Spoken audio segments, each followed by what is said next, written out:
expats have the potential of wielding extraordinary political and economic power over the country. In 2022, nearly 250,000 Lebanese expats registered to vote, and of them, over 141,000 actually voted. But a law that was passed in 2017 and that comes into effect in 2026 threatens to weaken the power of the expats and marginalise their vote. Is it fair for citizens with the same ID and passport to have different voting rights simply because of their place of residence? Constitutional rights are about principles.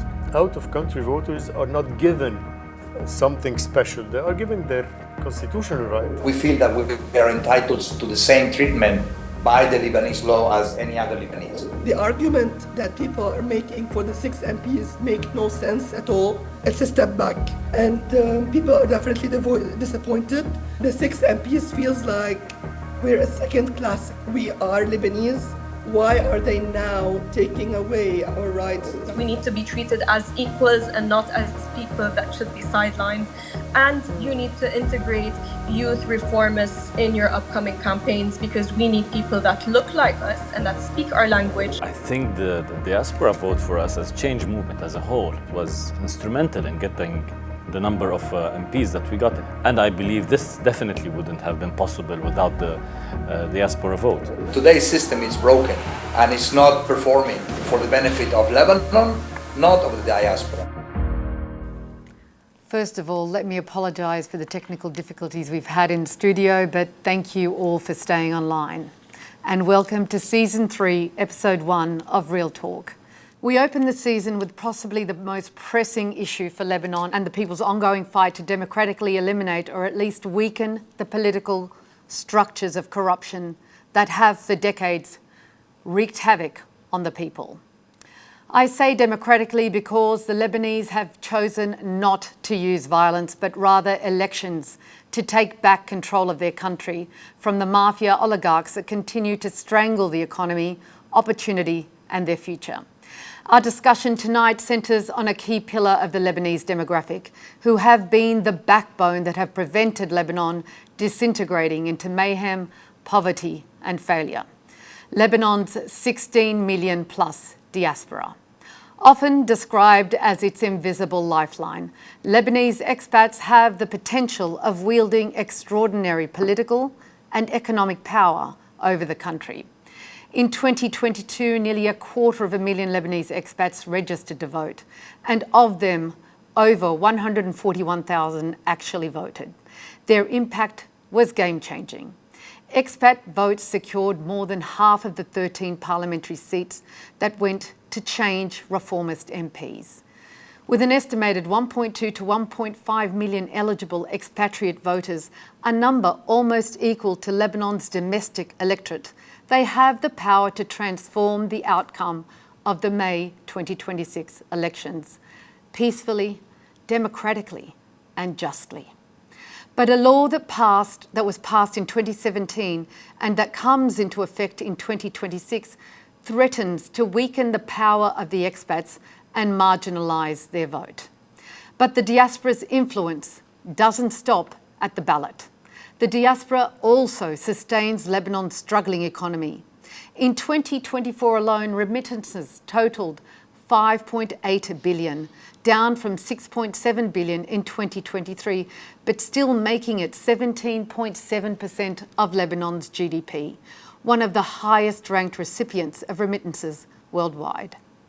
These vital funds remain a lifeline for countless Lebanese families following the economic collapse in 2020, which saw all depositors in Lebanese banks lose their money or have it substantially devalued, which is another major issue facing both local and expat citizens.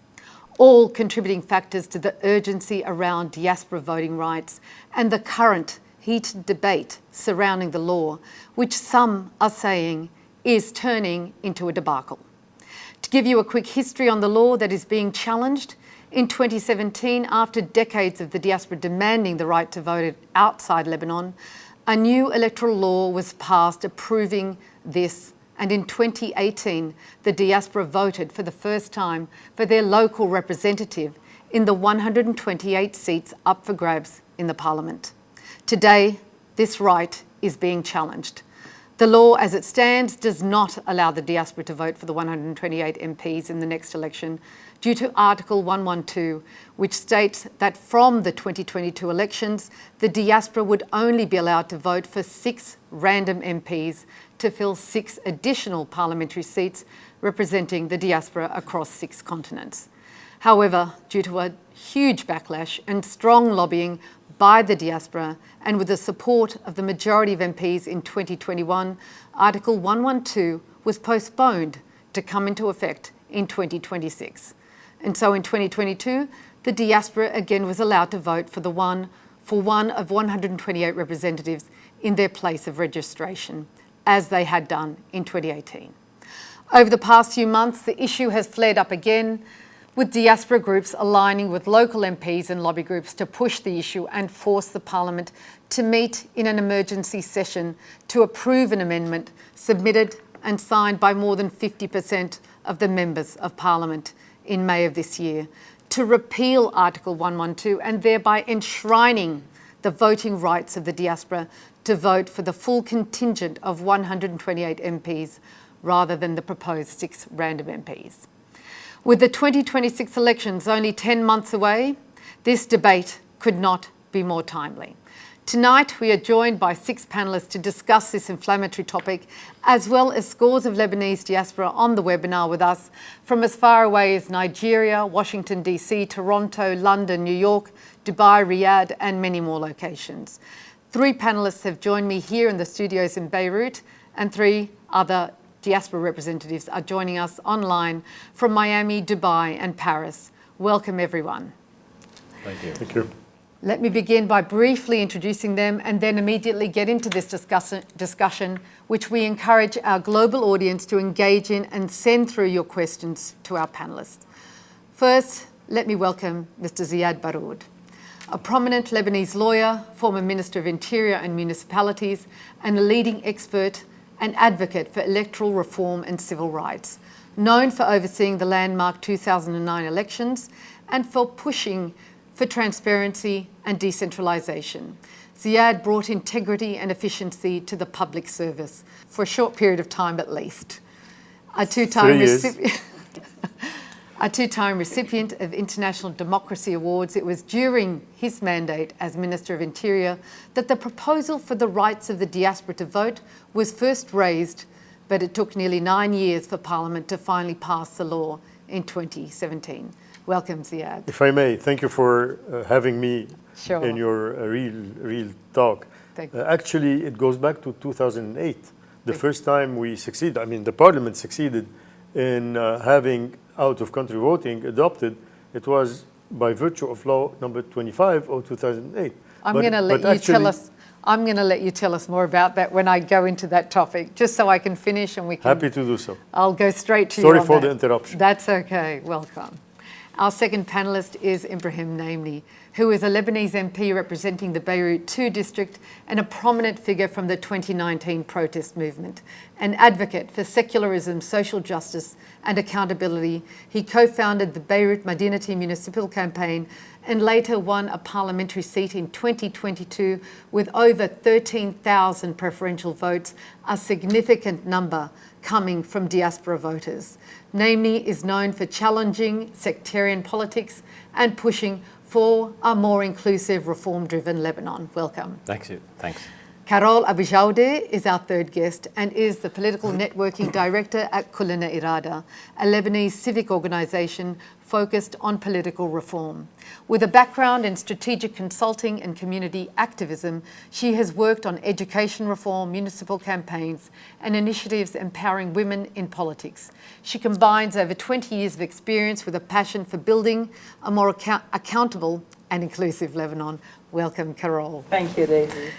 Our 3 other panellists joining us from across the diaspora are Sergio Jalil, joining us from Miami in the USA.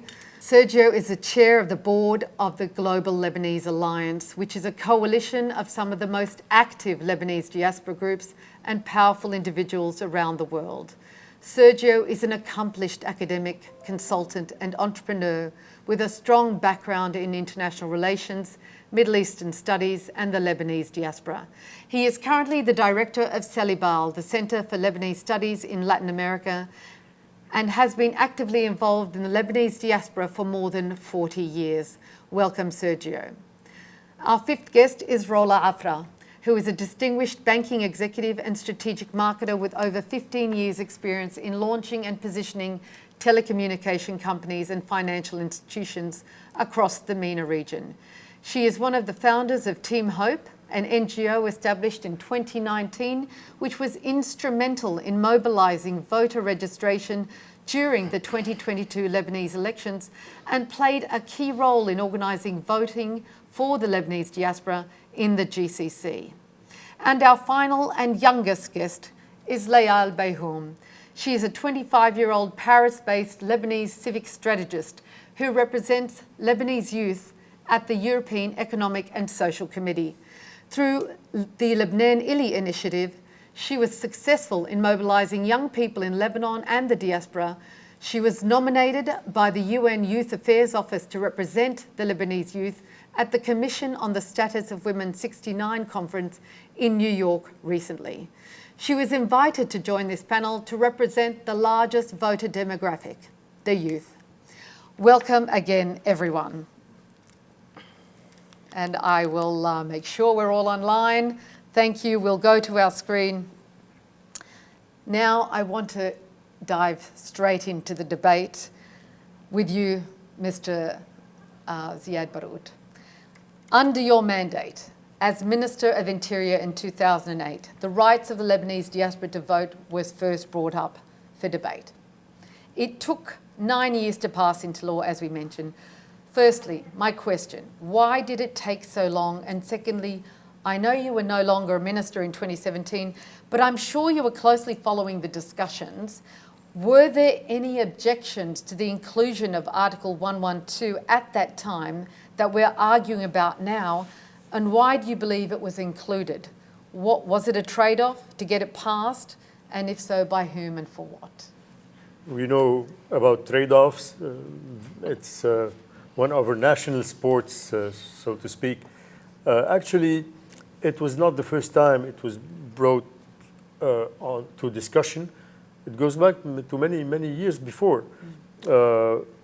In particular, when the Boutros Commission, the Blue Ribbon Electoral Commission, proposed such a chapter for out-of-country voting. But the first time the Parliament adopted out-of-country voting was in 2008, but it took us till 2018 to get it implemented. Right. So yes, the law of 2017 was very clear on it, same as law of 2008, but back in 2008 it was stipulated as well that it won't happen in 2009, but in the next elections cycle. Right. The next election cycle should have been organized in 2013, but unfortunately we waited till 2018. Now, most probably, many of the stakeholders and many of, most importantly, lawmakers, not Ibrahim Mneimneh here with us tonight, feared maybe that diaspora voters would or could shift the balance of power in a way that would make them uncomfortable about controlling the results prior to the elections. That's how it works. Our electoral laws are always modified, voted again just before the elections in order to make sure that we'll get the number of seats that that political groups would like to have. So yes, 2008, but 2018, so 10 years in order to get this constitutional right given. It's a constitutional right.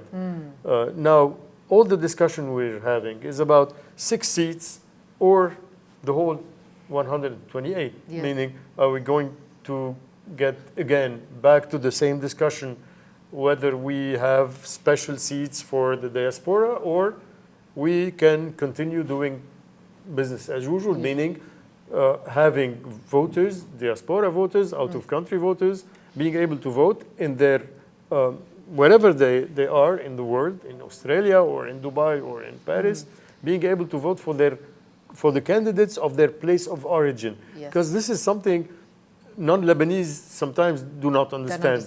Okay, they would tell you, how come? Because actually we're still voting in our district of origin, the place where we are registered by birth. Thank you. I'm gonna cut you off just Please. there so I can get into your next question, because we'll go into that more. I'll give you more opportunity to go into that. From a legal point of view, though, is it fair for citizens with the same ID and passport to have different voting rights simply because of their place of residence? I know, as someone who has dual citizenship, Lebanese and Australian, when the Australian election's on, whether they're federal, state or local, I'm obliged to vote, and I vote for my local representative. And it doesn't matter whether I'm in Lebanon, in America, in Britain, wherever I am, I need to go and vote. And I do have to go to the embassy to register or whatever so that I can get my out-of-country voting papers. You know, the question we're asking here is this ethical and is it non-discriminatory to prevent the diaspora from voting, having the equal right to vote in the same way as the local residents here? You're absolutely right, because it's a matter of principle. Constitutional rights are about principles. Yes. Out-of-country voters are not given something special. They are given their constitutional right, especially that, you know, in Lebanon, we do not vote for the candidates of the district or the constituency in our place of residence. This is not how it works. So what's the difference between a Lebanese living in Beirut or living in Dubai or living in Sydney at a time when, according to the law, even if you live in Lebanon, if you are originally from Akkar, for instance, any district in Lebanon, but you live in Beirut, you cannot vote for the candidates of Beirut. There you go. You cannot vote for Ibrahim. You go and vote for the candidates in your place of origin, the district where you originally are registered, even if you don't live there. So what's the difference between being in Lebanon or being anywhere in the world? Perfectly Since the argument is that we vote for the origin, not for the place of residence. Thank you. So Australia or any other country, even if you don't have the double nationality, Yes. the fact that you are still holding the Lebanese passport or the Lebanese identity, citizenship, this is more than enough for you to put this, to be given this constitutional right. Thank you very much. Question to you, Ibrahim. In the 2022 elections, you received over 13,000 preferential votes, securing a victory over long-established politicians in one of the most toughest seats in Lebanon. Right. Could this have been possible without the diaspora vote? And what are your chances of being returned and those of the other Change MPs in the 2026 elections without the diaspora vote? Well, I think the diaspora vote for us as Change movement as a whole in Beirut was instrumental in getting the number of MPs that we got in Beirut too, the district. We got 3 MPs. And I believe this definitely wouldn't have been possible without the diaspora vote. My experience, because I've ran for elections in 2018, is that the diaspora vote has been always pro-change, has been always pro-a modern state, has been always pro-anti-corruption. And in 2018, when I ran back then, we also received the highest votes from the diaspora vis-a-vis the other traditional or establishment political groups. So the trend and the trajectory is that we believe that more and more of the Lebanese who have left the country, not voluntarily, it's actually because of the kind of living conditions that they have endured in Lebanon, still hold a lot of attachment and resentment against the political establishment and the kind of way they ran the country. And thus they would be voting against the political establishment, traditional parties. So from there on, we can see that the diaspora vote is definitely much more liberated from any pressures inside Lebanon. It's definitely much more open to experiment with new political and independent candidates. It's definitely more open to new political projects. So from that point of view, I believe the diaspora would play a very important role in transforming our country from the current situation we're in towards a more modern, secular state, more, everything that we aspire for. So how does that impact you if they don't have the right to vote? How is that going to impact you and the other Change MPs? Well, it's not just about the numbers, Daisy. Back in 2022, the time where the election, I think, was 1 week before for the diaspora voting, 1 week before the voting in Lebanon, and the kind of momentum that happened back then, and we saw a lot of those in Dubai, in Paris, and many other places. The enthusiasm of the Lebanese diaspora to go and vote and make a statement by their vote really mobilized the Lebanese inside. It really inspired a lot of the Lebanese who were residing in Lebanon to vote for change, to vote for a different kind of, a new kind of politics in the country. So in terms of the role of the diaspora, it really goes beyond the numbers. Despite the fact that, we as Change Movement, we got the highest percentage of the vote. I believe personally I got the highest percentage at the individual level from diaspora votes. And this contributed to us getting 3 seats, basically, in Beirut too. So on both sides, whether on the vote or the kind of inspiration that it provides for the Lebanese who are really enduring a lot of hardship in Lebanon, who sometimes would feel deterred or sometimes depressed or sometimes feel frustrated from the current situation, which would somehow deter them from going and practicing their right to vote. The diaspora came with a very inspirational momentum that triggered a different movement in Lebanon. So you're avoiding my question completely, but obviously in one way you're saying that that's why they don't want the diaspora to vote, because of everything you just said. Oh yeah, absolutely. And that's why it could most likely impact you negatively, and anyone who's independent and change reform. Correct. And we're, this is one thing that obviously the existing political parties who have... I got almost in my votes, I got 3,000 out of 13,000 votes. I got them from diaspora, which is the highest number. Which is the highest number, I believe. Yeah. Thank you, Carole. We're going to you for the numbers. Kullana Irada, the organisation you work for, and you specifically, have been involved in this issue for some years, knowing it was coming up, as well as supporting the MPs with the final amendment that was submitted to Parliament on the 9th of May this year.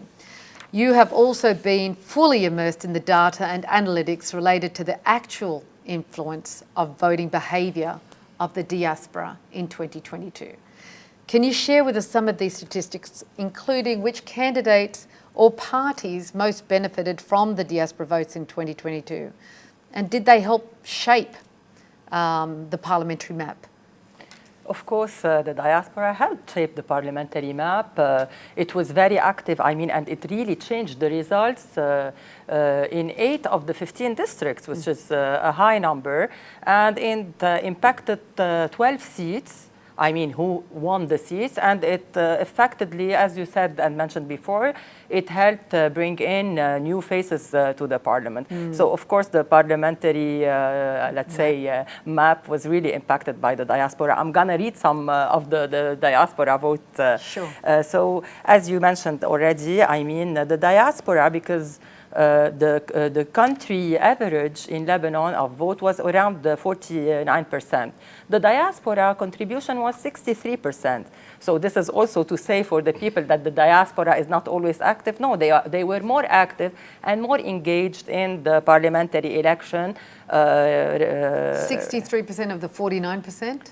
The 49% is the average of the Voters. participation Yes. in Lebanon on the whole average, I mean, Yes. including the diaspora. And if we take the diaspora alone, from the one who registered and who contributed, it was a 33% participation. So higher than the, 63%. yes. Yes, yes. Yes, so of course, I mean, the diaspora voters, as also we emphasized on that, it was mainly 51.2% of the registered and voters were youth, so 21 to 40 years. And actually, I mean, the diaspora voted in 58 countries, and we'll give you a few of the diaspora voted for who. So the diaspora voted mainly, if we take the preferential votes as a standard, and this is based on Information International numbers, the diaspora voted 34% for change MPs and independent new faces combined. 20% were to the Lebanese forces, 8% to Hezbollah, 7% to the FPM, to the Free Patriotic Movement, and 5% for Amal, and the rest is like below that average. So this is also shows, I mean, the current behavior of who wants to support the diaspora voting rights or not. I think the number says a lot about that. But it's not like they didn't, some of those major parties that you mentioned didn't get any votes, but they didn't get the highest, because we've got 34% of the diaspora votes that went to change MPs, independent MPs. Yes, exactly. And do you have more statistics to share with us? The behavior.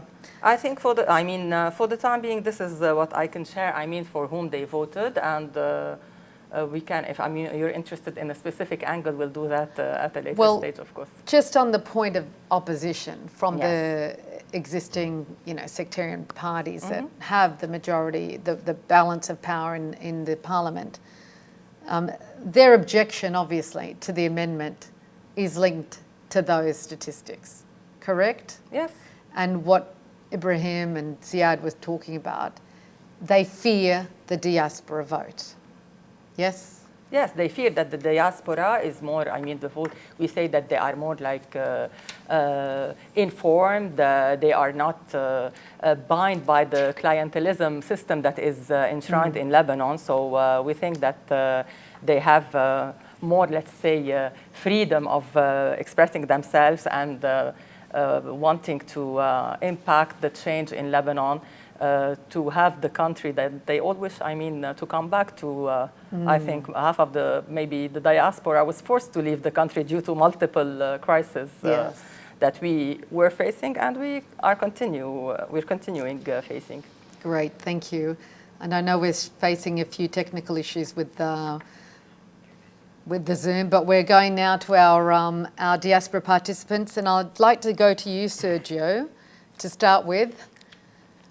I hope you can hear us. You've been involved in the Lebanese diaspora for more than 4 decades and have participated in many diaspora groups, including the World Lebanese Cultural Union, of which your father was among its founding members. You are now heading a coalition of diaspora groups. Can you tell us why the Global Lebanese Alliance was created and how you believe it will help represent the voices of the silenced diaspora majority and influence Lebanese politics? Amazing co-panelists, I am honored to be with you. The Global Lebanese Alliance is a response to both a need from Lebanon and a need within the diaspora. The need from Lebanon, but when you talk about the diaspora, we're talking about a huge number of people with different feelings toward. Sorry, we were experiencing some difficulties there with the link to Sergio.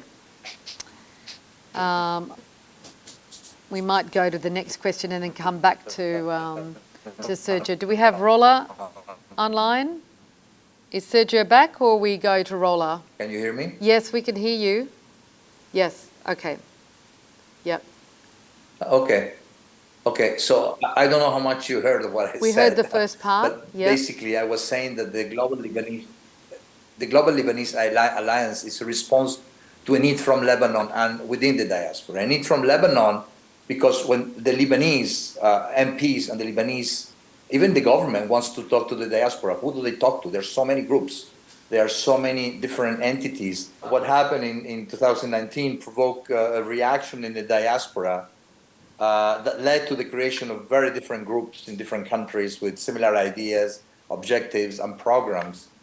And with the similar objectives of the need for change and reform, the way Lebanon administers the states and relates to the diaspora.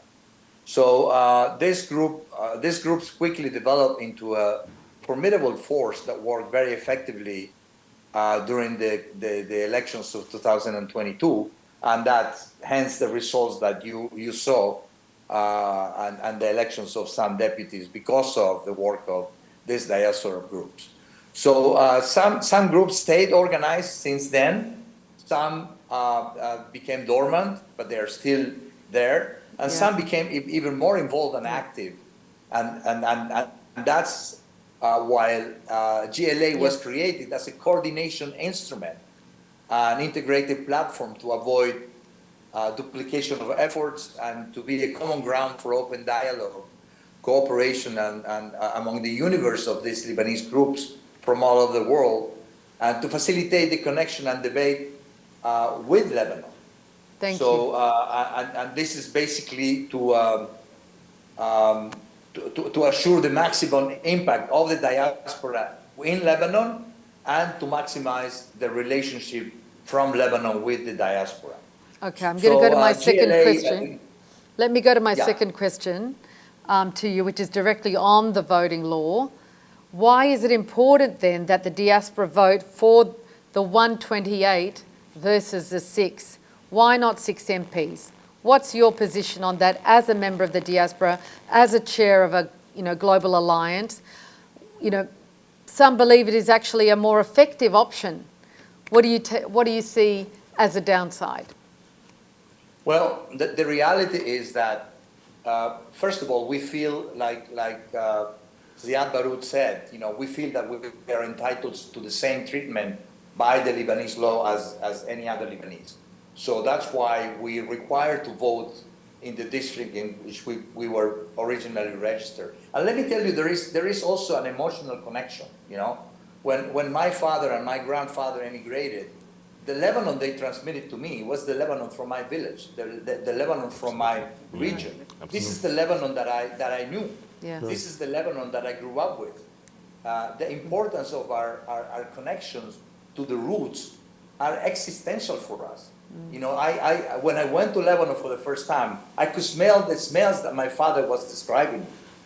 I could see the sights that my father had been describing, and that is in my village, and that is where my first connection to Lebanon comes from. So, but besides that, I think we are entitled to be treated the same as the Lebanese. We don't want to be a second-class group. I mean, if we make us vote in the diaspora, we will be creating a subsect of Maronites, of Shiites, of Druze, or any religion, because our rights will be different to those who are the same people from our same faith in Lebanon.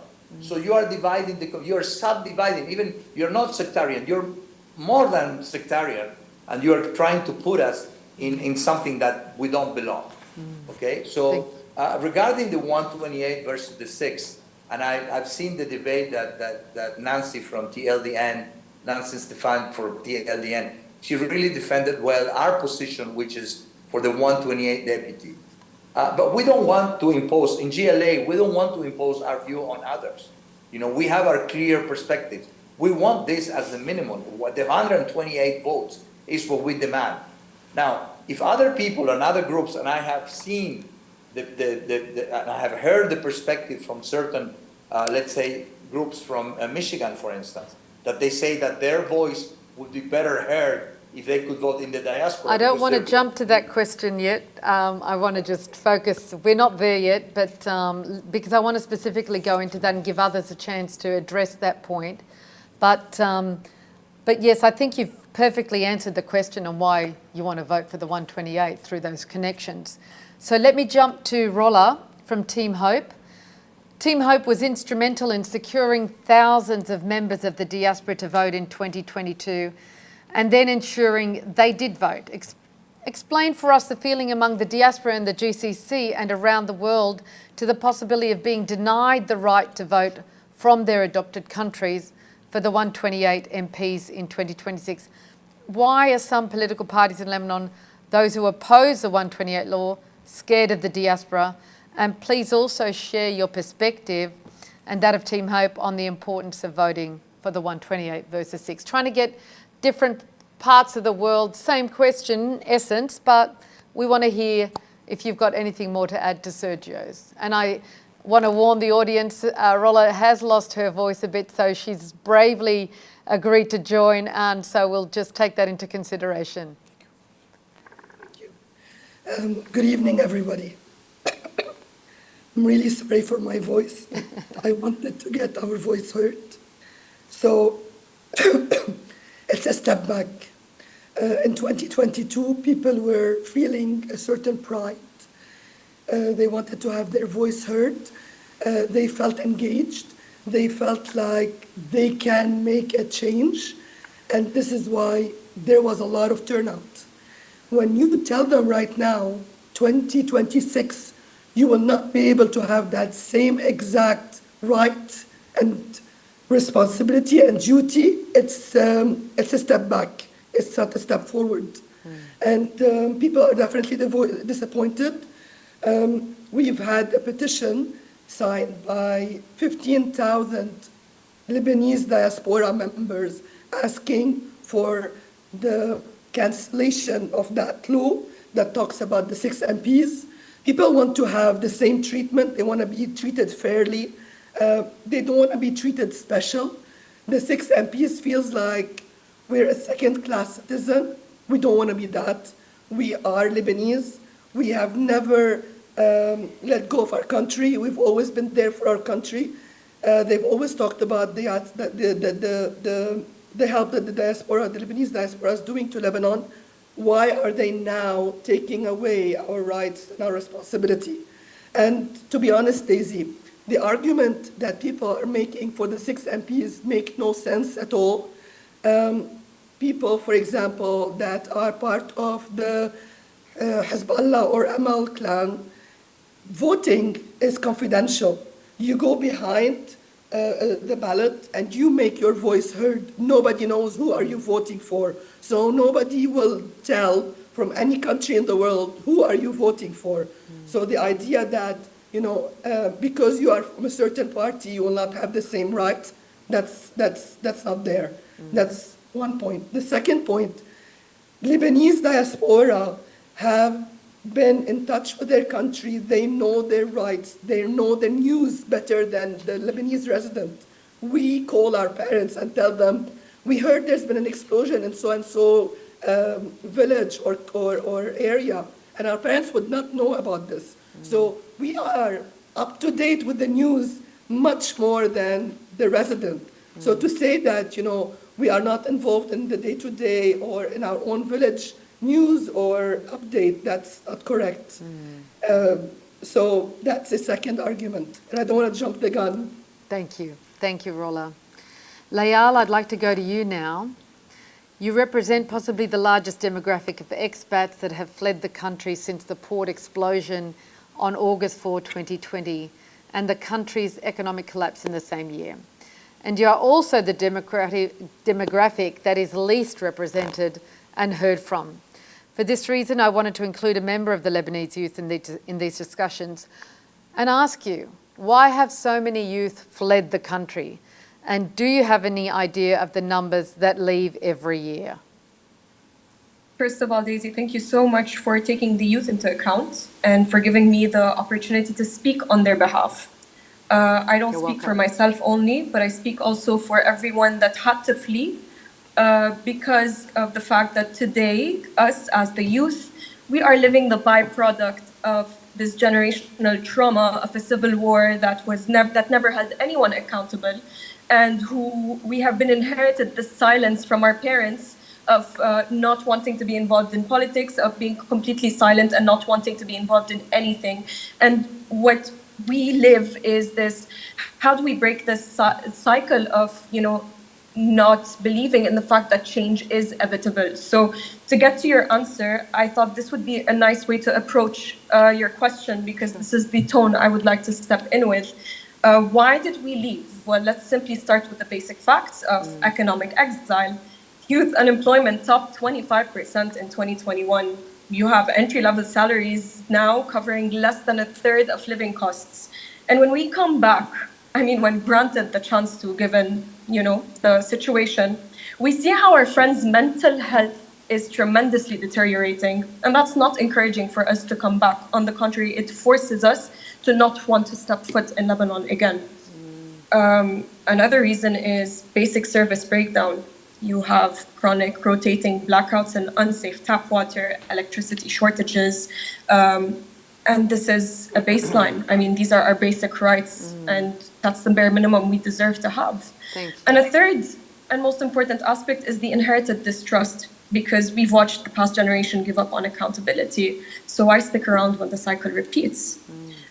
In terms of number, we have approximately 215,653 immigrants between 2018 to 2021, which rise from 18,863 in 2018 to 79,134 in 2021, most of which are under the age of 35 and most relatively fresh grads. Okay. So that works out to roughly 50 to 80,000 youth departures per year during the peak crisis years. That's incredible. So thank you very much for those statistics. I have a quick second question for you, specifically related to this topic, which is the youth voting demographic. It alone, those from abroad, are the largest voting bloc.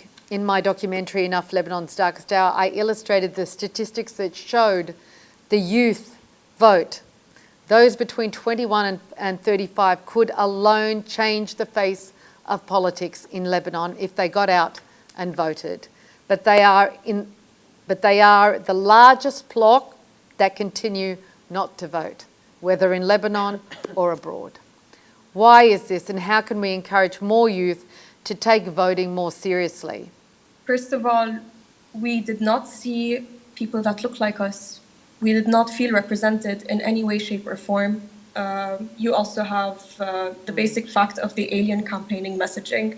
So the political messaging was always, as always, last minute and opaque. We don't know who was running, what they stood for, and why their vision mattered. And so when nothing promising feels concrete, it's hard to justify the effort. And even those who did vote for reformists, the ones I'm in touch with, they also currently have cold feet, saying that no solid and convincing reformist coalition has been formed till this day. Now, another reason to why people did not show up during the voting ballots includes time poverty, because the consular lines took tremendous hours, and people are doing their internships, they have their first jobs, they're on a time constraint, and they couldn't make it simply. So logistical concern. Another was an information gap. So there wasn't peer-to-peer outreach across all of the countries, and it left a lot of people outcasted and feeling alienated about the situation. And yeah, that's how I would sum it up. Thank you very much. Very insightful and very good insights for new MPs when you're going back out there. Something to think Very important to think about, absolutely. Yeah. I'm going to come back to you, Ziyad, and ask you a question about the Article 112 and the additional 6 MPs who are to represent the diaspora across 600. One thing that is completely oblivious to us all, and we're all, trying to work out what the procedure is, the process, is how is this run? Who's going to nominate them? What is the electoral process? What sector will represent which continent? How is all this decided? Is this in the public realm? Because I've not been able to find it anywhere. It doesn't exist. You're confused, but this is normal. You're not the only one to be confused. Well, the truth is, Article 112 is more of a political placeholder than a real reform. Actually, meaning 6 seats. Because we have to remember that this is how it is today in the law. It's 6 seats. The 6 seats for the diaspora is considered by many, those who object Article 112 as it is today, they consider that it gets the principle of diaspora inclusion diluted, because actually it's as if you're kicking the can down the road, and you're making it in a way that because we don't have certainty about the outcome, let's limit it to 6 seats. So the impact would be more or less 6 seats, 2, 4, 6, but not an impact, as Carole mentioned, on many seats, at least between 8 and 12, if I'm They if can I'm contain correct. the result. So you're containing the result because we don't have certainty. Now, you're absolutely right to flag the lack of clarity when it comes to Article 112, because until now, we don't have implementing decrees. So we don't know about the nomination process. Who's going to nominate the candidates? We don't know about the sectarian allocation of seats. We know it's 3 Muslims, 3 Christians. Yeah, we know it in 6 No continents. Druze? There's one Druze, one Druze, Sunni? one Shia, one One- Sunni, and 1 Maronite, 1 Orthodox, and 1 Catholic, Greek Catholic. Right. No Armenians. No, I mean, They didn't make 6 it. seats in 6 continents. How to allocate the seats in each continent, we don't know about it. And we don't know about the voting mechanism. It doesn't exist so far. So Article 112 is only stipulating that we have 6 seats. That's it, in 6 continents for 6 major, let's say, religious communities. But that's all. So in addition to the fact that it dilutes the inclusion, at the same time, it doesn't provide answers to many, many questions. And that's why I think that the whole discussion about the 6 seats is not limited to a technical issue. It's a matter of principle to start with. Let us remember that it's a decision that the parliament will have to make, whether we want to limit the diaspora inclusion and participation to 6 seats or to the 128 seats. It's a matter of principle. Then we go into technicalities. Let us not do this exercise of making things appear as if they are only technical. Rola's voice significantly tells a lot about how it works with the diaspora. This voice, for what it represents, many wouldn't like to hear it. Many would like to make it unheard. And this explains the reaction of Layal as well, because again, when they cannot predict with certainty the outcome of the elections, they would avoid it.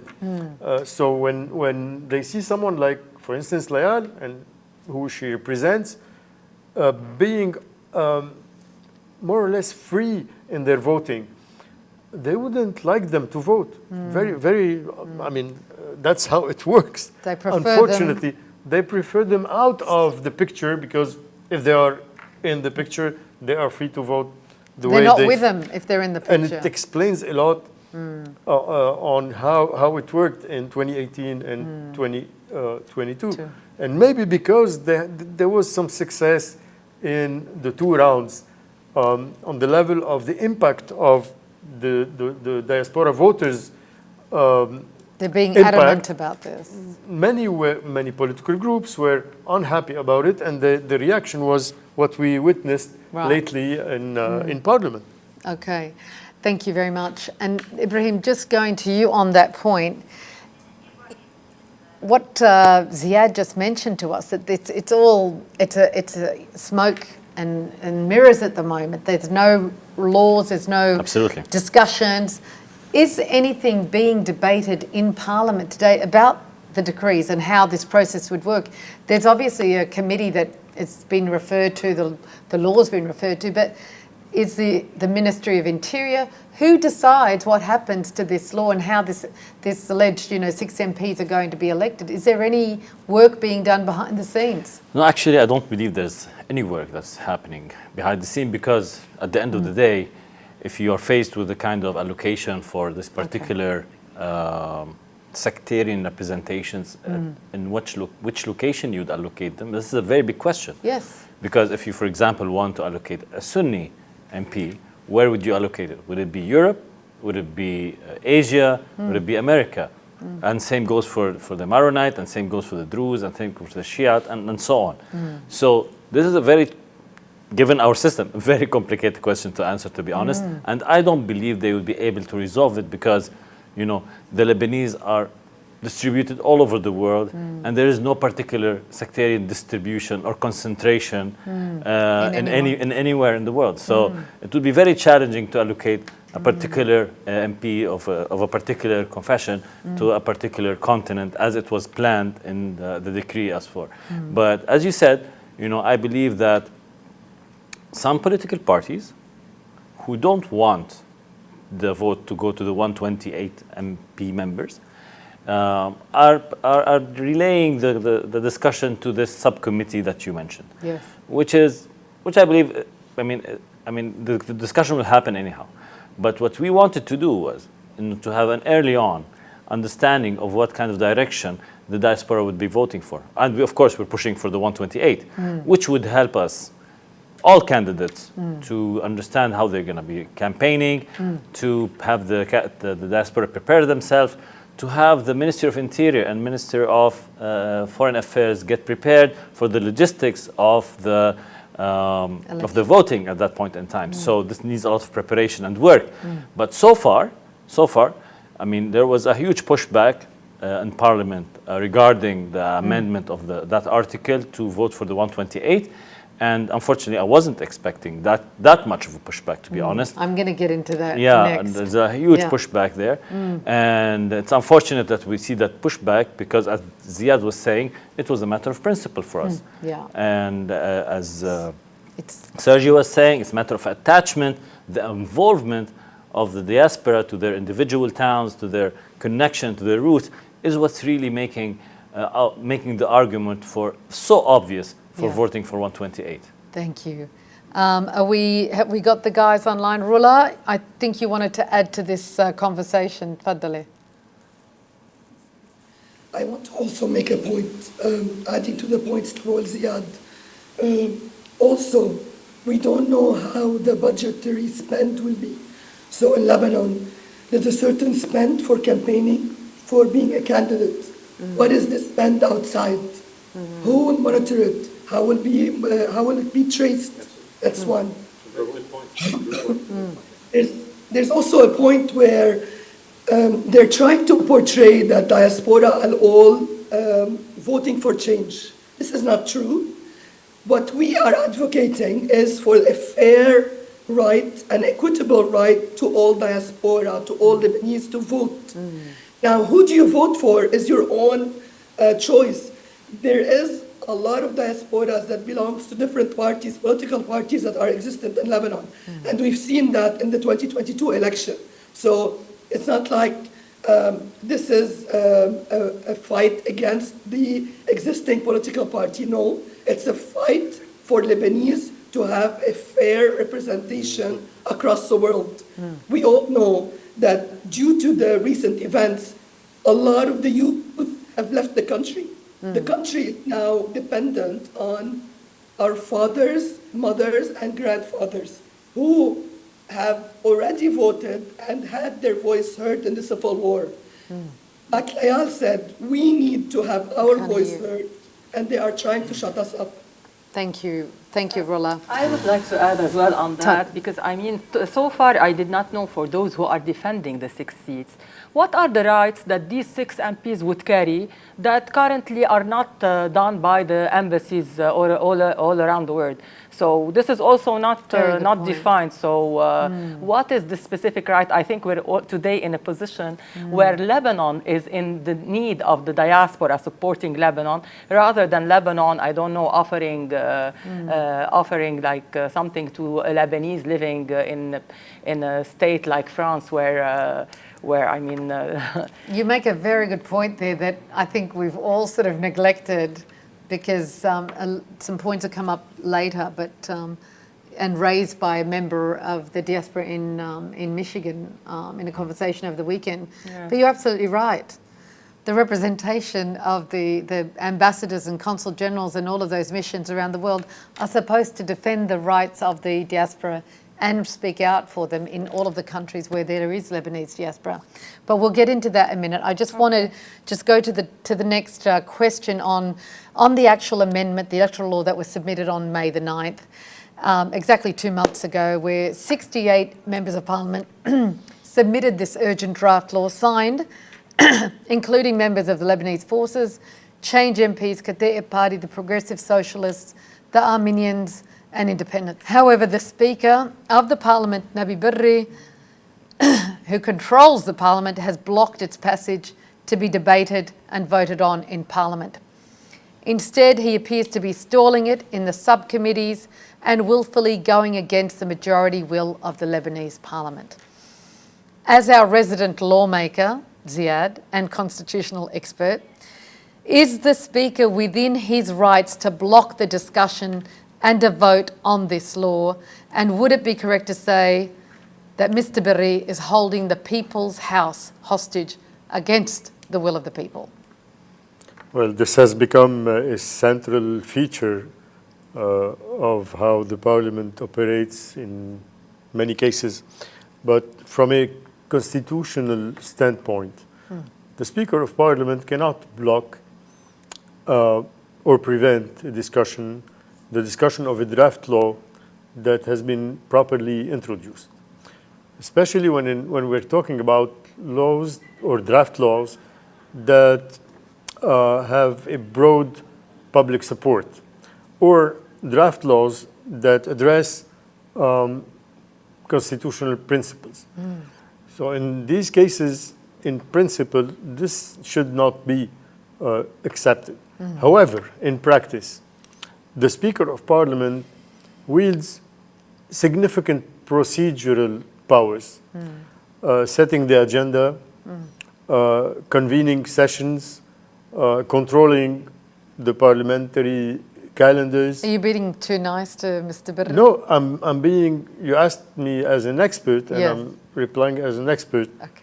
I'm saying, however, You can ask the political party.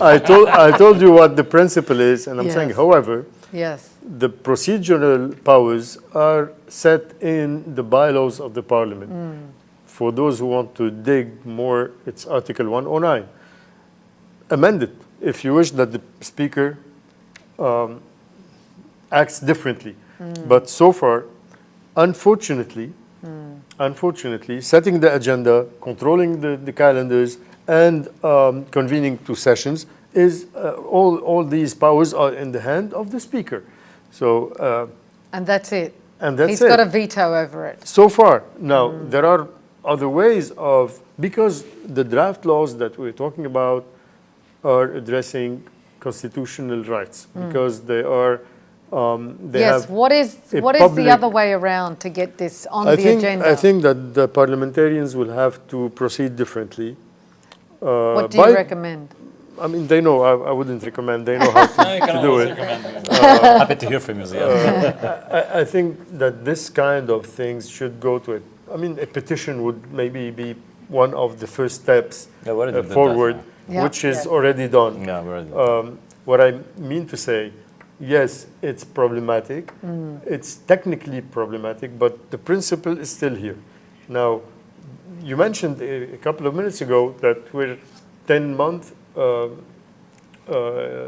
We have 10 months before the elections. Elections. Not true. We have hardly 7 months. Why? Because there's the campaign.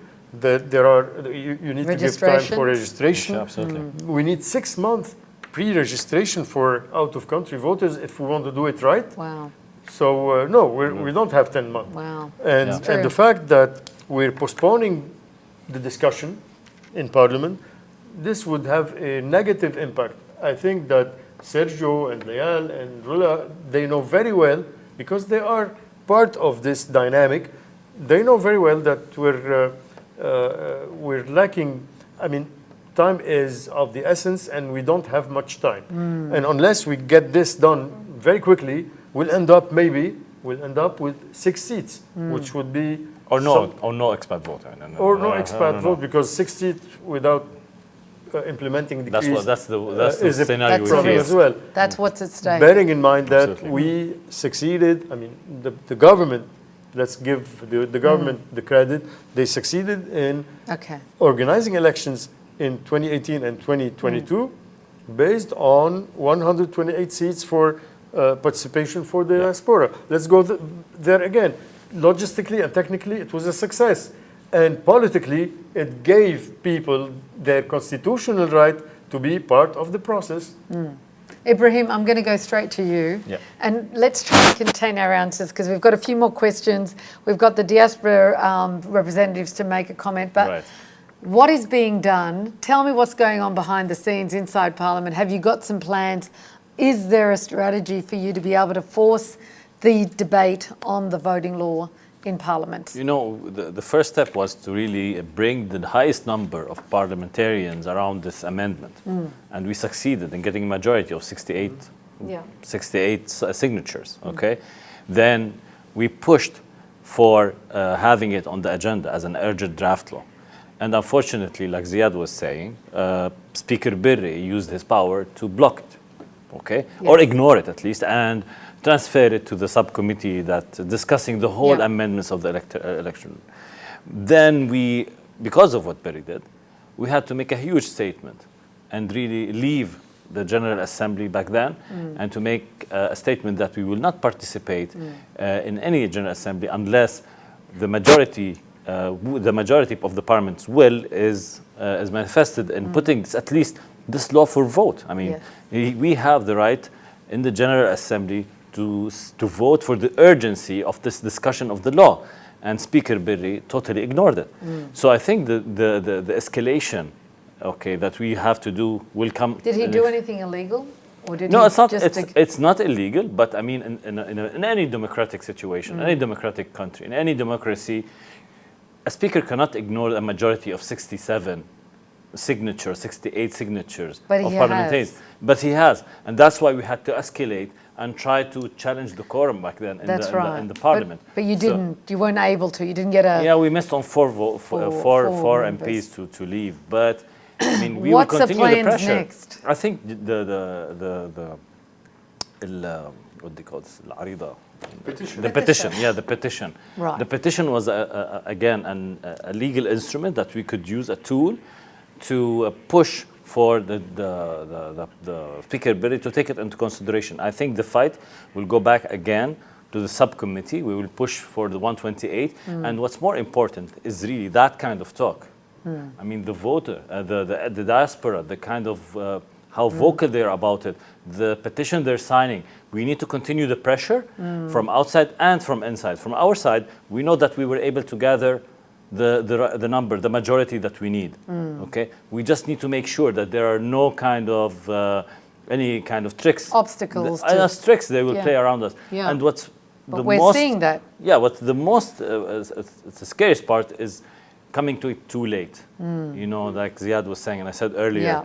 Then they will put us in a situation of a de facto situation where the maybe Ministry of Interior and the Ministry of Foreign Affairs are not ready. The diaspora wouldn't have been mobilized, and this is the way of them neutralizing the impact of the diaspora vote. Thank you very much. Carole, and then I'm going to go to the representatives. Just quickly on this, are there any other recommendations from your organisation of what strategies can be put in place? Very briefly. Yes, actually, we're working closely with all the diaspora groups that have led this campaign and worked closely with the different MPs, the 68 MPs. We are pursuing all the meetings with the other blocs, trying also to advocate. On another note, we would like, I don't know, maybe Mr. Baroud can also emphasize on that, because also the Article 108 of the bylaws can give also to the Parliamentary Bureau the right of suggesting laws to be put on the agenda. So we would go and advocate for this and meet with them. And we are also counting on the because there's a governmental governmental committee that is formed with 6 6 ministers working on a draft law on giving recommendations for the election law. So we would like also to meet with them and with the diaspora groups now that they are coming in the summer. We would meet with them just to make sure that the voice of the diaspora groups are heard. Thank you very much. Sergio, Rola, Layal, would you like to make a comment on this, on any ideas? Because I know there were discussions and Zoom groups among the diaspora about this topic and strategies. Sergio, I'll go to you first. Yeah, well, I want to say something which is very obvious to all of us. You know, we have this, what I call the blocking bloc. You know, there is a bloc in parliament that has been blocking the election for the president, has been blocking the elections of a prime minister, and now they're blocking democracy, basically. Yes. We have to call this out. I mean, enough of this imposition, Yani. What kind of a country do they want? We want a democratic country. We want the parliament to work. And that's exactly what they're preventing. They are preventing the country from becoming normal. So we have to push very, very hard with demonstrations, with letters to the presidents, letters to the prime minister. And we know that the president of the parliament doesn't listen to us. But we have to make noise.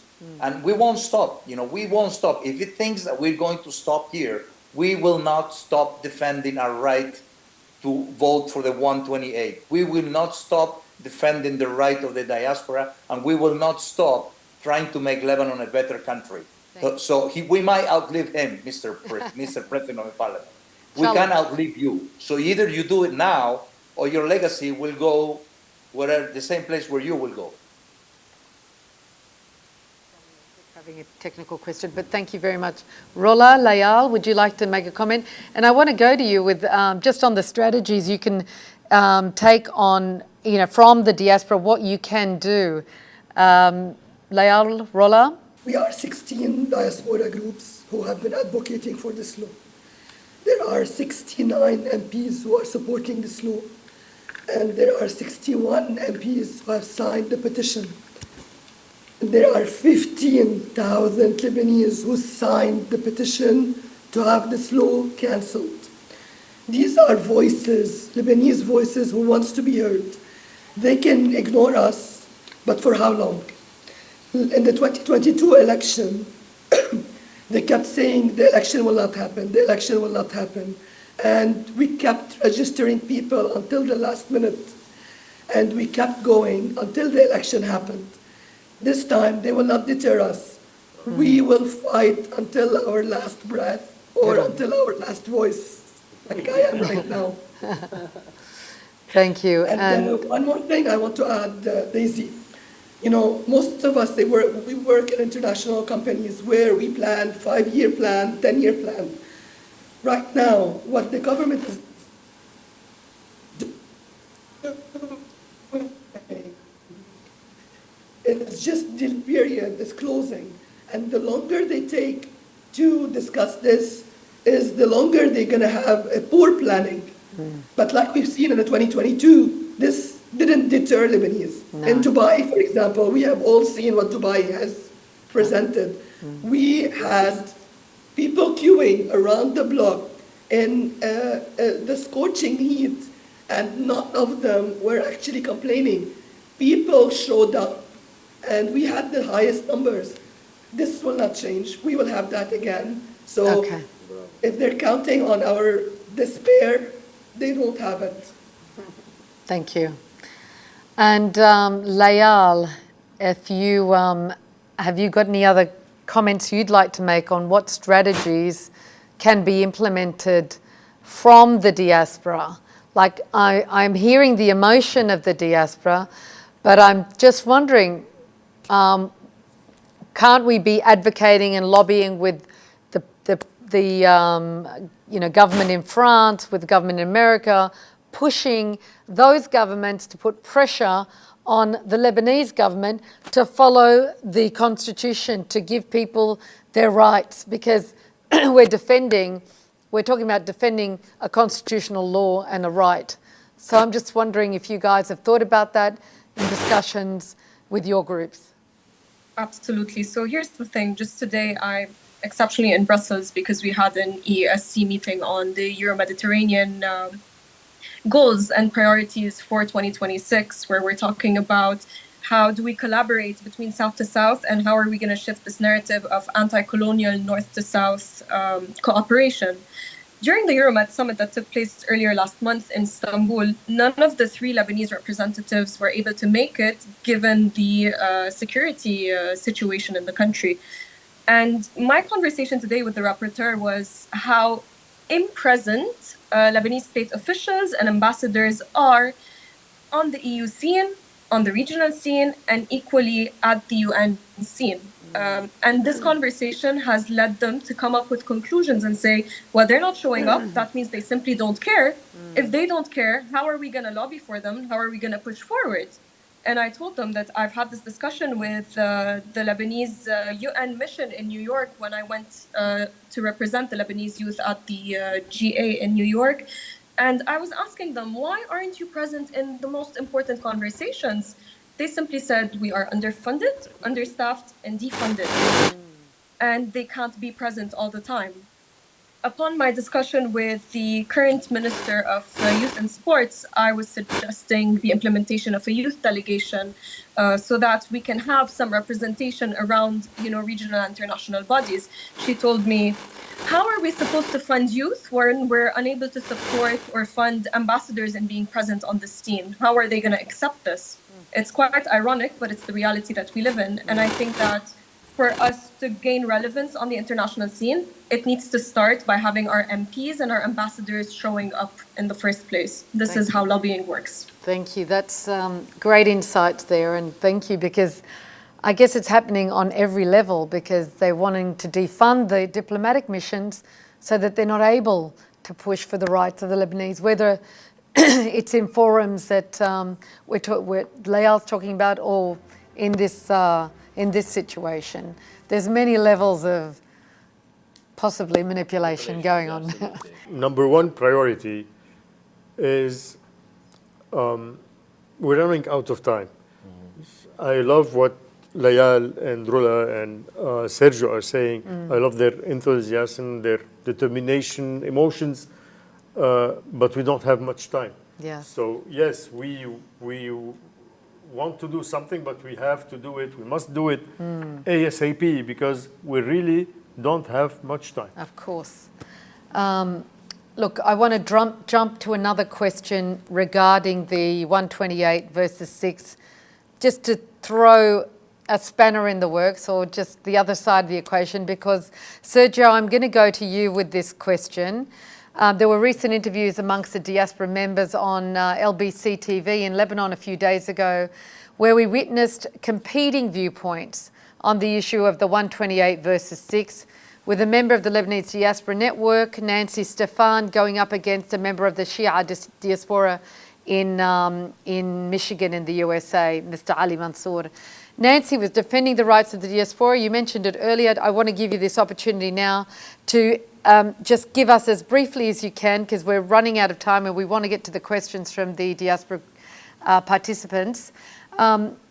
She was defending the rights for the 128, whereas Mr. Mansour was critical, claiming his community preferred to vote for a candidate from the diaspora who was familiar with the issues facing the expats and possibly had a better chance of winning, because in his district in the south, they don't believe any Shia candidate could defeat the Speaker's party, Nabi Berri, and the Speaker, the Amal Hezbollah coalition in that area. Therefore, they prefer to put their own candidate or be able to vote for their candidate. There's a lot of things wrong with that, and we've brought some of those issues up, but maybe you can give us a summary on what your perspective is on Ali's position.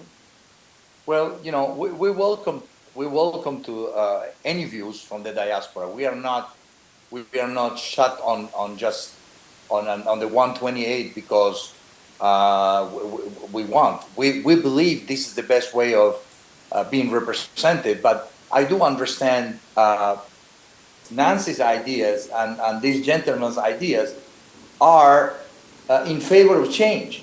So they are not opposed to what the end result would be a fair representation of the diaspora.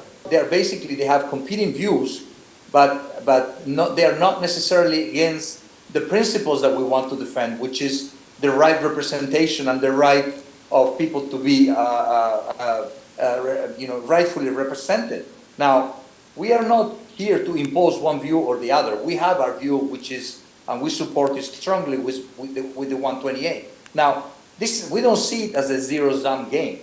We don't see it as we have to get the 128 so those who want the 6 lose. And it's not the other one.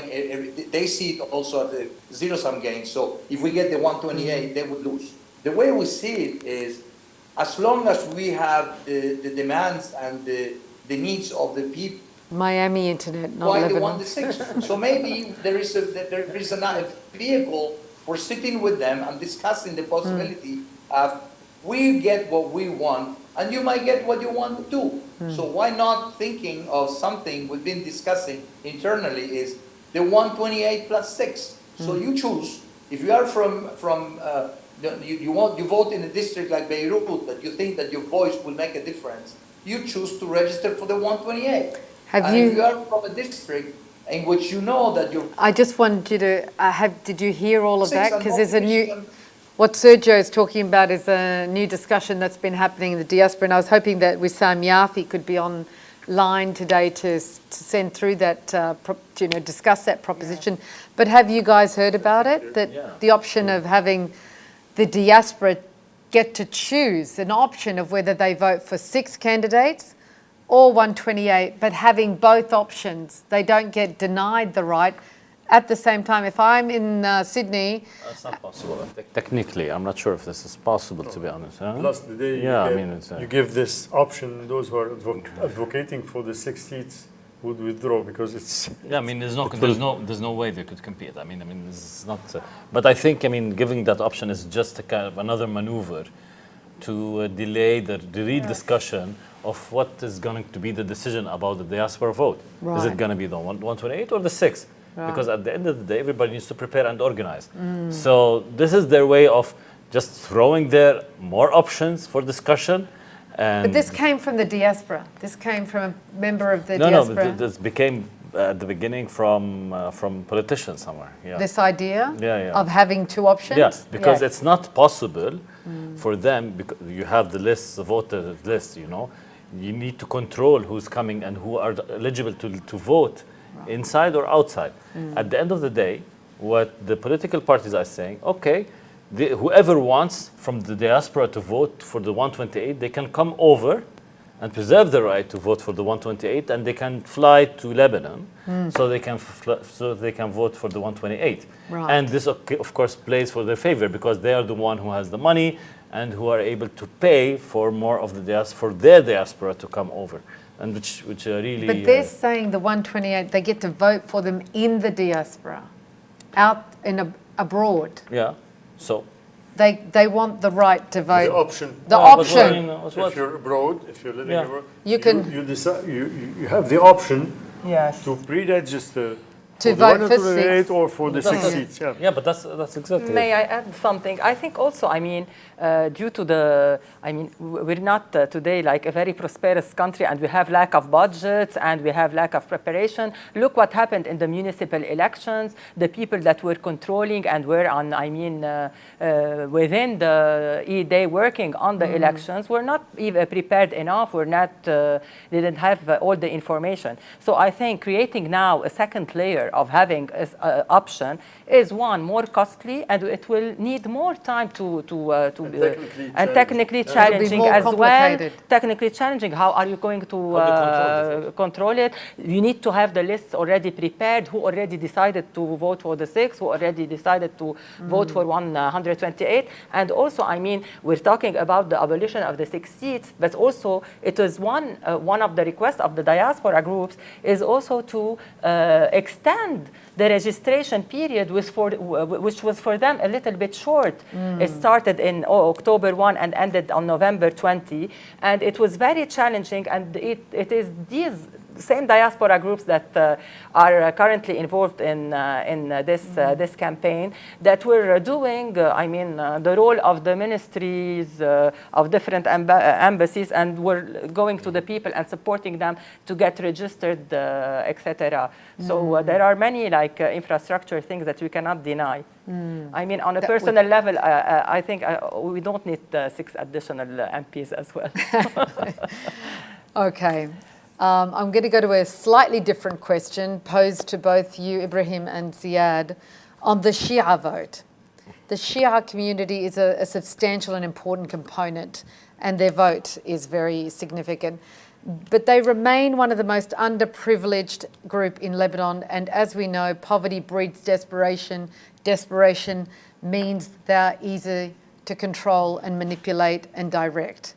Is enough being done to support the Shia community and respond to their needs? And we're talking about people who, some of them, not all, support Hezbollah for the reasons Hezbollah created an infrastructure for decades that supported them, housing, education, funding. And now that's been broken and dismantled because of the attacks and the hit they got last year by Israel. So where is that component? That's a very important community that should never be ignored. What?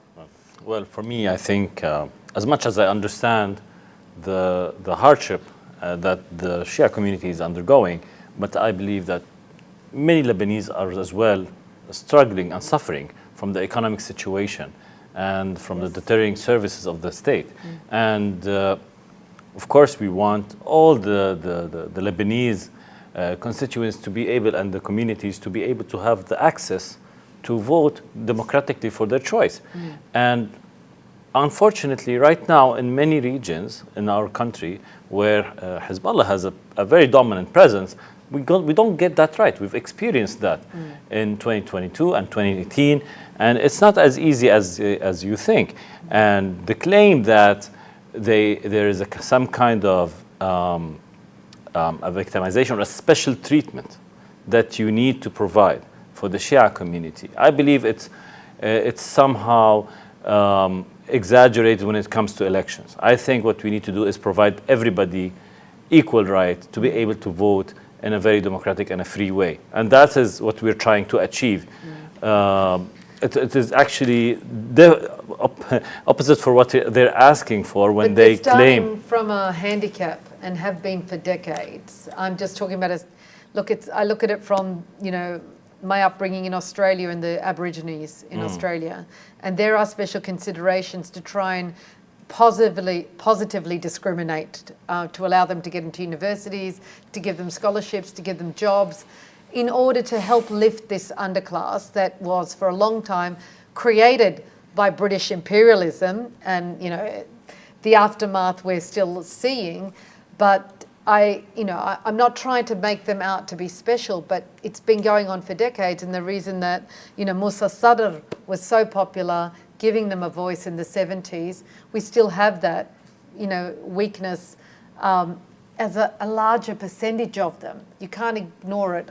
Ziyad? You know what's been going on for decades?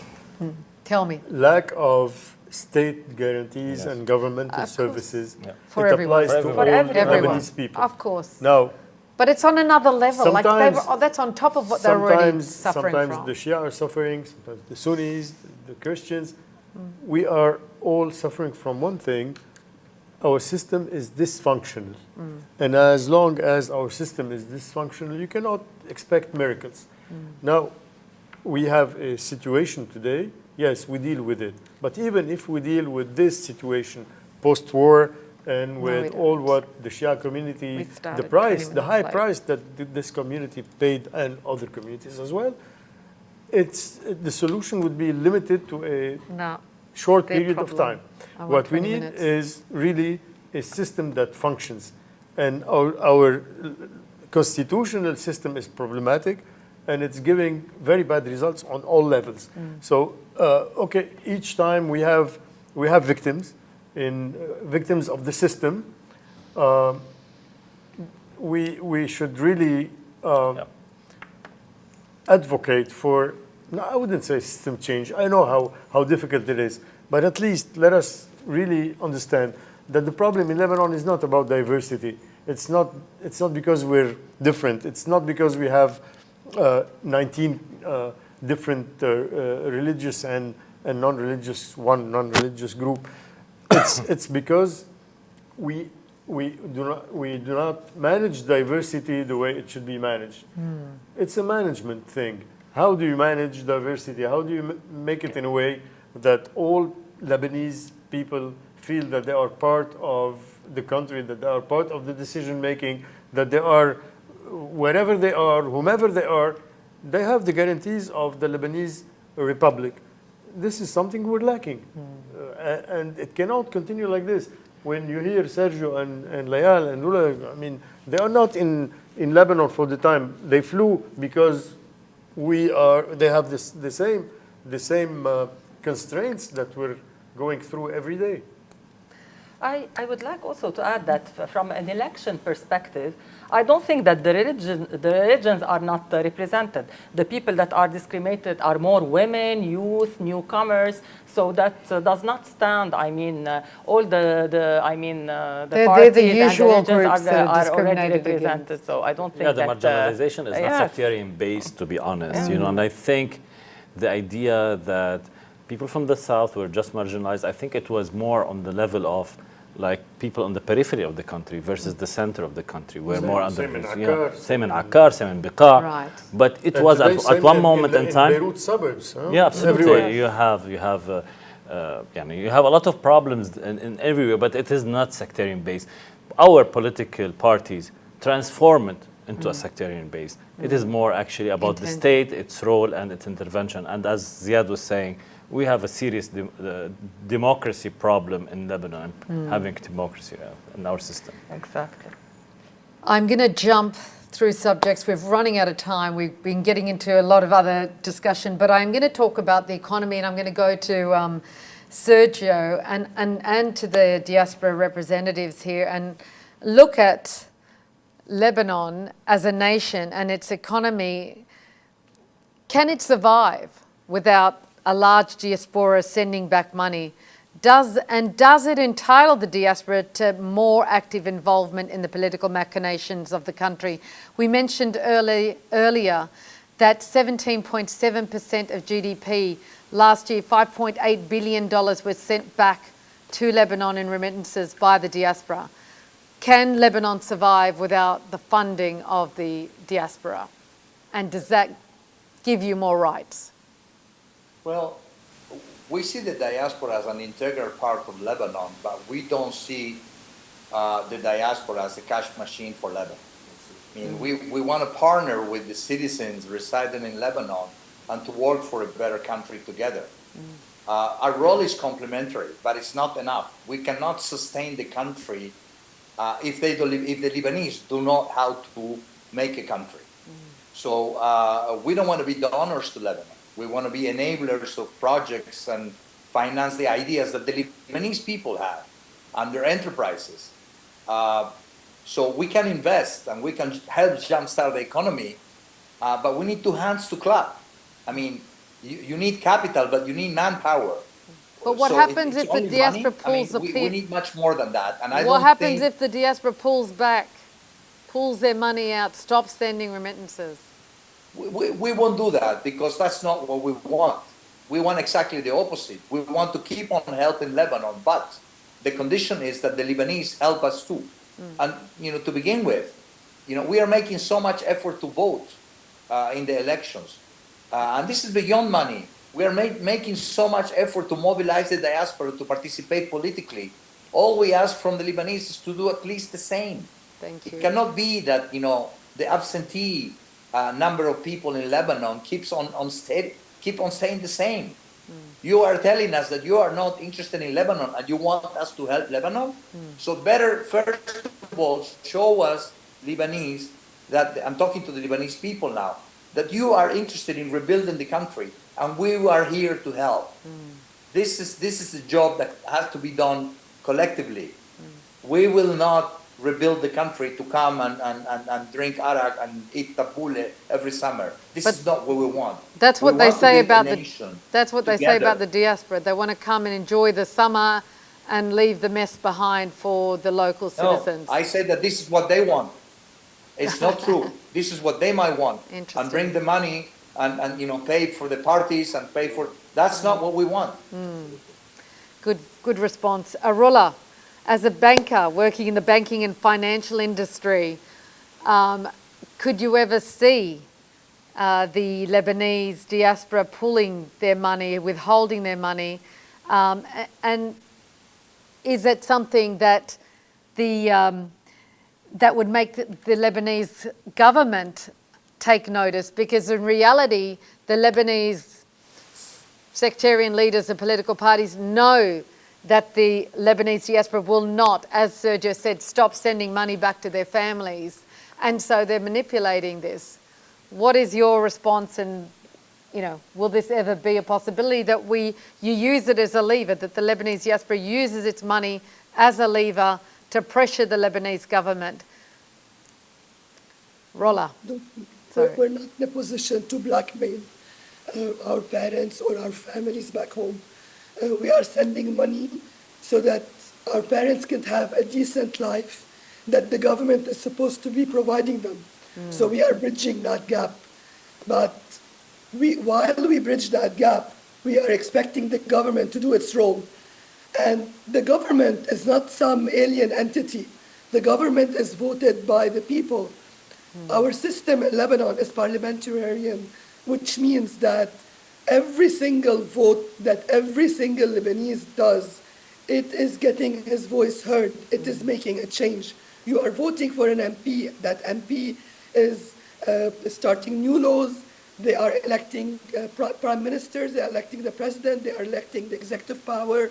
And they are the one who are questioning the government anytime anything wrong happens.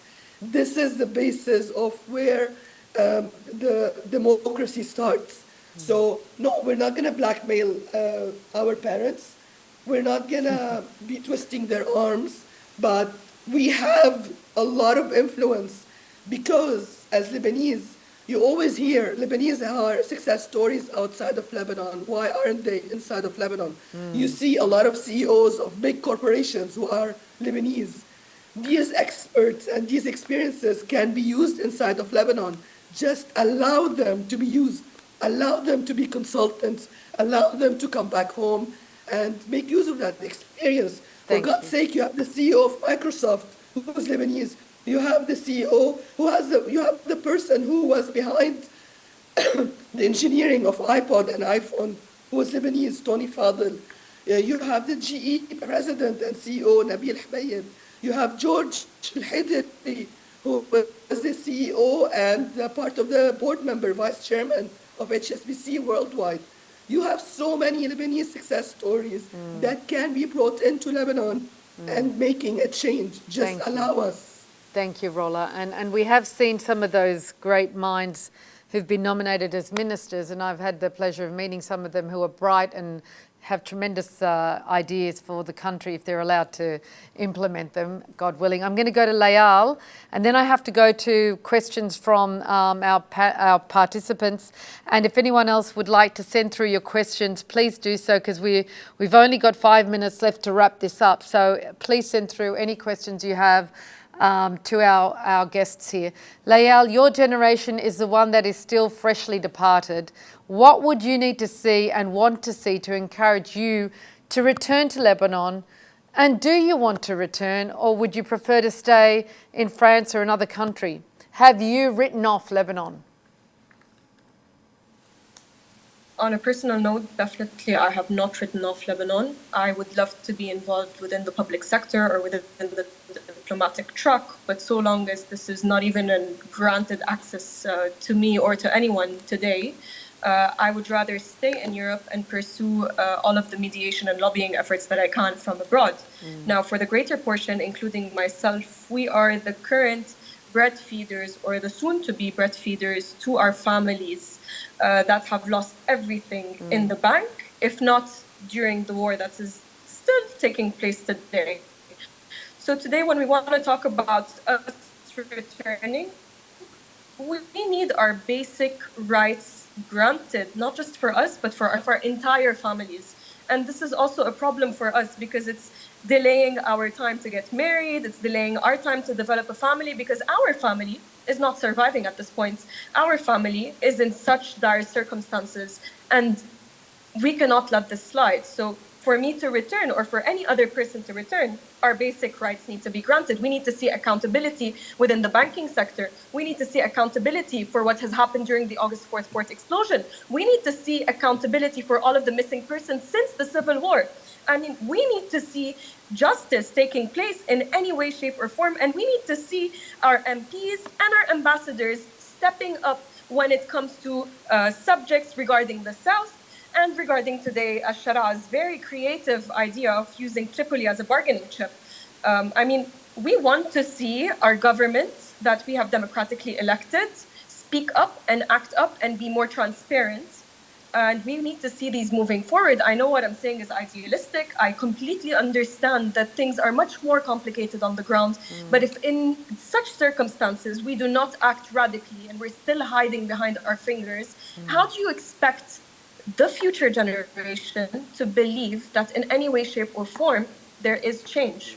So we need to be radical. We need to see concrete statements. We need to see concrete measures to feel encouraged to come back. Thank you. Thank you very much, Layal. Very, very important points raised by all of you. And I'm just going to go to a couple of questions from the panelists.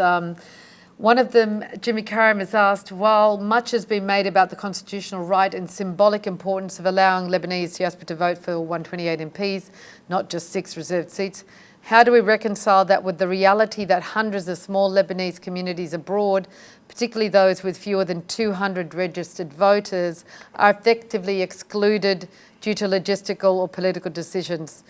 Doesn't this selective inclusion undermine the principle of equal participation and raise serious questions about whether diaspora voting is being applied democratically or merely selectively as well?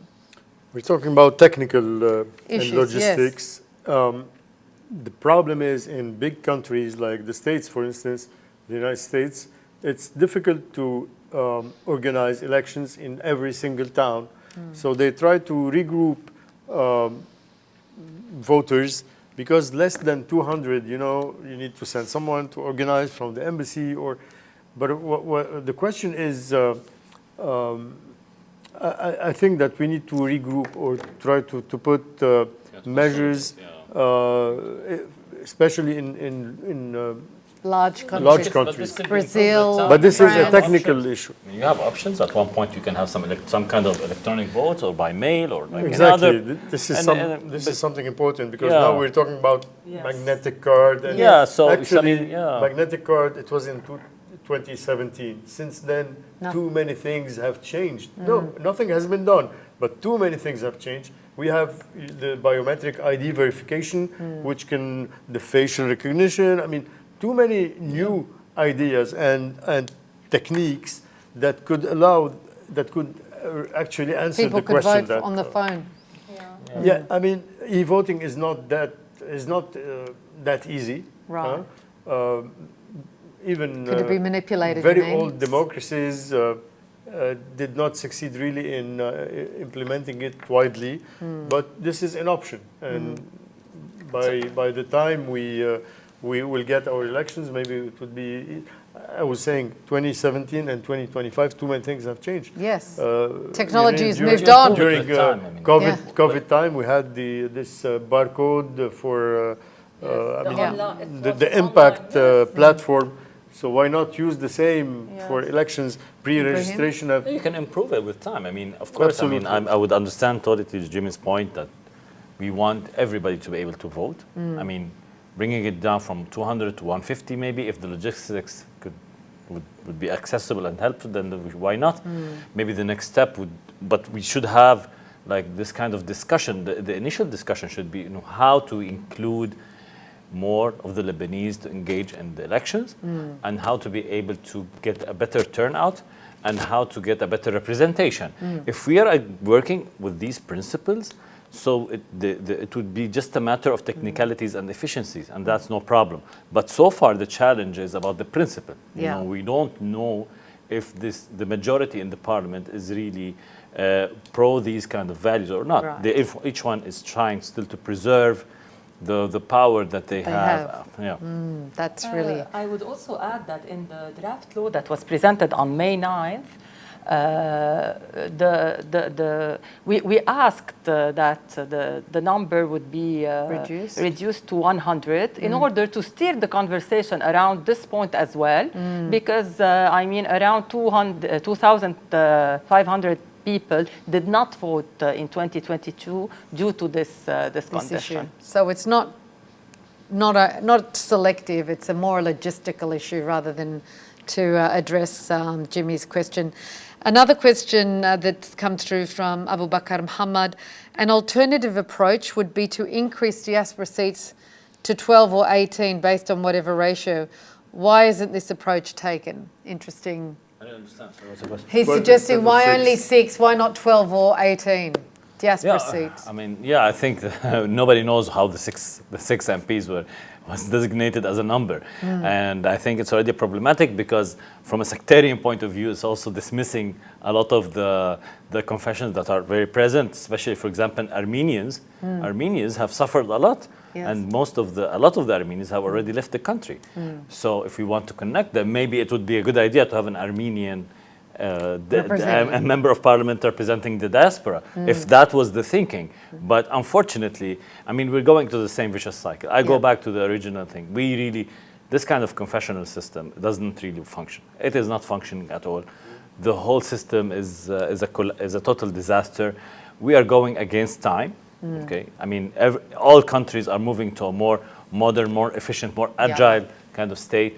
They are moving forward. We're still stuck in the 1860s, and if we want our country to move forward, we cannot just be within that kind of thinking in 2026. Thank you. Yes, I want to add as well. I'm going to give you a 30 seconds here to wrap it up because we've been giving the wind-up call. Yes. So guys, I'm going to run around the room, and I'm going to start with the youngest first, Layal. Give me 30 seconds wrap up because then we've got to wrap this whole up. Thank you very much. Apologies to everyone who is watching for the technical difficulties, but it's been a wonderful discussion, open-minded and very fair, free and fair as we should always be. Layal, give us your last 30-second wrap up, your point of view. The youth want to see action from parliamentarians on the ground. We want to see them representing us logically, vocally, radically. We want to see coordination between them and the youth diaspora groups. We need to be treated as equals and not as people that should be sidelined. And you need to integrate youth reformists in your upcoming campaigns because we need people that look like us and that speak our language to be part of the parliament because the average median age is 28 and we have absolutely zero youth representation in parliament out of the entire 128 seats. So work on that, extend your hand, and we will be receptive. Thank you, Layal. Rola. I just want to summarize by saying we are not asking for anything special. We are not asking for a special treatment. We are asking for the same treatment as Lebanese resident. This is not a fight against the political parties, the existing political parties. We are not telling people, all of the diaspora are voting the same color, the same religion, the same party. We are saying, let us vote and let there be a democracy. That's it. Thank you. Sergio, you're on mute. I don't have much to add what the two ladies have said, except that, we are, I repeat this, we are an integral part of Lebanon. And this is the way they should see us. No, they should see us, we are not a cash machine. We are not against any particular sect. We are all the sect of Lebanon. We belong to Lebanon first. And we represent all the different beliefs. So I support Ibrahim, what he says, that we eventually need to think of a new system, a system that will be ready for people like Layal when she wants to return to Lebanon. And today's system is broken. It has been broken for a while, and it's not performing for the benefit of Lebanon, not of the diaspora. So let's first get our rights straight. Let's first work on what we have to do now, immediately, which is to get our right to vote for the 128 deputies. Then we can still, work on the rest of the things we need to do. Thank you very much, Sergio. Carole. Yes, I would like to emphasize on the fact that the Lebanese diaspora has the right, and this is enshrined by the Constitution, to be able to vote in their place of registry, to be able to vote as all the residents. They are also equally impacted by the local policies. Their money were stuck in the bank. They are supporting their families here. They are living the same concerns we are living, even if they're living outside Lebanon. So they have the right to vote for the members of parliament that they think that would bring the change that would like to see in Lebanon for them to be able to return to it. Thank you very much. Ibrahim. For us, we will be fighting the fight, I believe that all the Lebanese should understand. We are in a transformation. The country is undergoing a big transformation. What we aspire for to our country will take time, but it will take also perseverance. We need to be there for our country. We will not win this with a knockout. It will be won by points. So we'll have to keep fighting and building our country one by one, one election after year, each milestone at a time. Thank you. Thank you. And Ziyad, final word from you. It's very frustrating to feel and see how much obvious constitutional rights are challenged.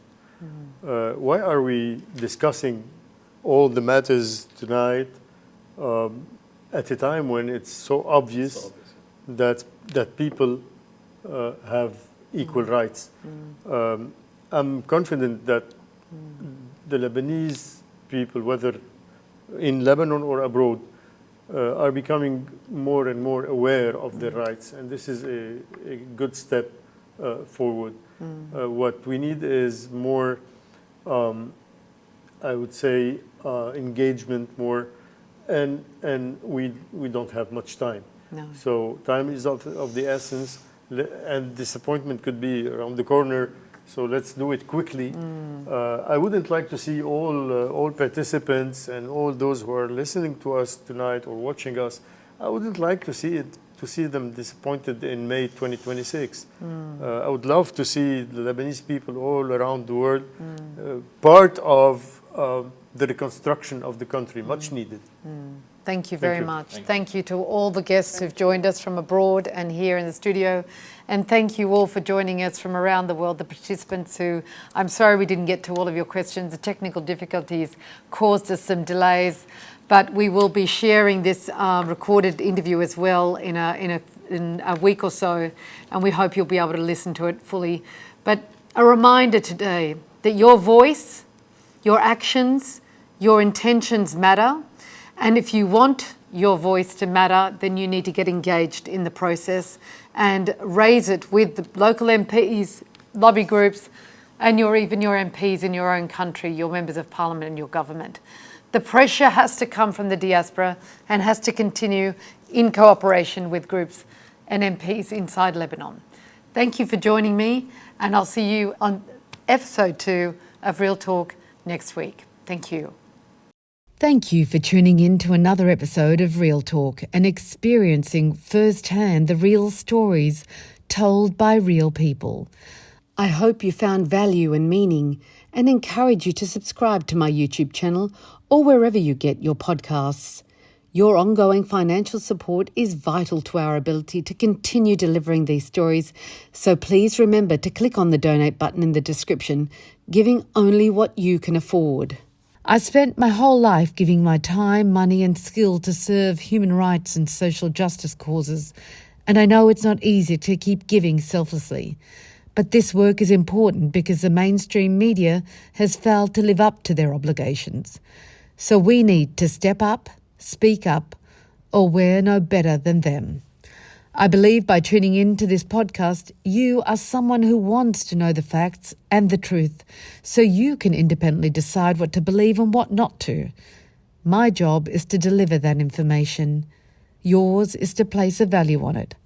Whatever you decide is humbly welcome. Thanks again, and see you on the next episode of Real Talk.